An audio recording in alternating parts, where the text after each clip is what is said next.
langue chinoise.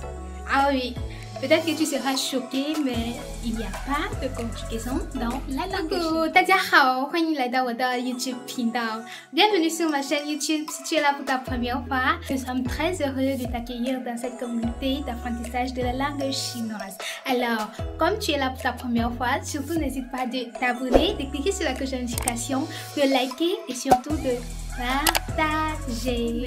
Il n'y a pas de conjugaison dans la langue chinoise. Pour moi, c'est plutôt une bonne nouvelle parce que j'ai pas besoin de maîtriser l'imparfait, le présent, le passé, le futur, le plus que parfait. Oh, le français est souvent dur.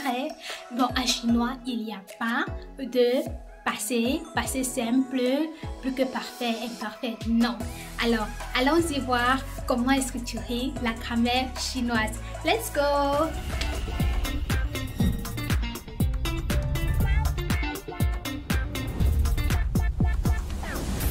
Comme je le disais tantôt, il n'y a pas à faire de conjugaison dans la langue chinoise. Le plus dur dans l'apprentissage de la langue chinoise, c'est de maîtriser l'écriture des caractères et maîtriser de nouveaux mots chaque jour. Là, ça fait vraiment mal à la tête. Alors, comme exemple, vous allez prendre par exemple en français le verbe être. En chinois, le verbe être est shi. Alors, tu n'as pas besoin de conjuguer le verbe être comme en français, je suis, tu es et tout. En chinois, tu as juste besoin d'ajouter les pronoms personnels. C'est-à-dire, devant shi, tu ajoutes seulement un wa qui est je. Alors, allons-y conjuguer le verbe être en chinois. Let's go. Alors, comment dire je suis en chinois? C'est wa shi. Donc, je prends je qui est wa, tu ajoutes shi qui est je suis en français. Alors, tu es, ni, tu, shi, est. Ta, shi, il est. Encore, ta, shi, elle est.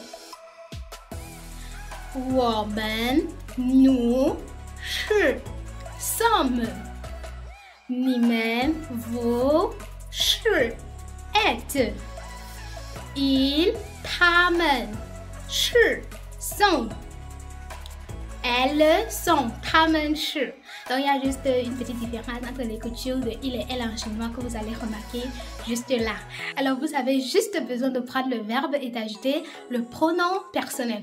Alors pour exprimer le futur ou le passé en chinois, c'est simple. Vous avez tout simplement besoin d'ajouter un marqueur de temps.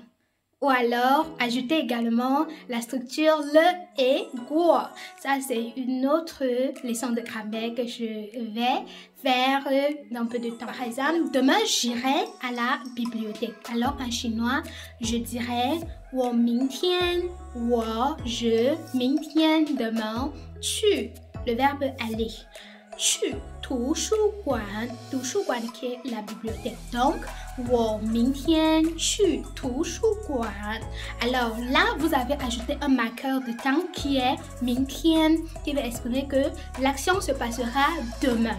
Alors, lorsque vous voulez, par exemple, exprimer le passé, vous dites par exemple que je suis allé à la bibliothèque hier ou bien j'étais à la bibliothèque hier, vous allez dire 我昨天 昨天 qui est le marqueur de temps qui exprime hier, 去了. Alors là, vous allez ajouter un le. Alors, vous allez continuer en disant 图书馆. Donc, 我昨天去了图书馆. Hier, j'étais à la bibliothèque. Alors, c'est vrai que j'aurais dû faire cette vidéo depuis longtemps. Mais bon, comme un proverbe le dit très souvent, vaut mieux tard que jamais. Donc, j'espère que cette vidéo vous a aidé à encore comprendre mieux comment est structurée la langue chinoise. Et prochainement, vous allez mettre dans votre tête qu'en chinois, on ne conjugue pas les verbes au parfait, à l'imparfait et tout. Et nous nous reverrons pour une nouvelle vidéo la semaine prochaine. Restez scotchés et surtout continuez toujours à pratiquer. Car c'est en pratiquant qu'on progresse, en pratiquant qu'on devient parfait. See you. 再见。